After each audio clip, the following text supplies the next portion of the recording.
What else is out there when we talk blue carbon? There's of course a lot of discussion around the use of seaweed when we talk about sustainable energy sources. I've just been at a recent Nordic blue carbon science event where the scientists discussed the role of kelp forests, for example, in actually being a conduit to bringing down or really sequestering some of the carbon down to the seabed.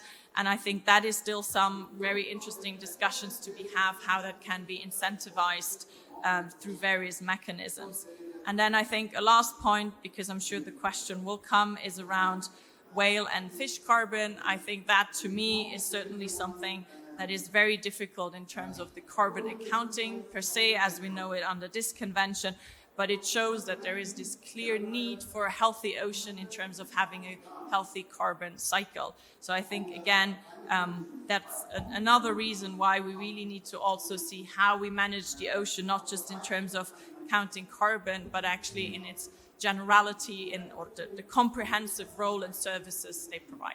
There is around 4 to 10 times more carbon stored per area than we know from terrestrial forests, and primarily in the soil. What I've learned from the science is that keeping them intact and protecting them has much more value in terms of carbon than restoring them. That doesn't mean, of course, again, restoration is a good activity for those areas where they have been lost.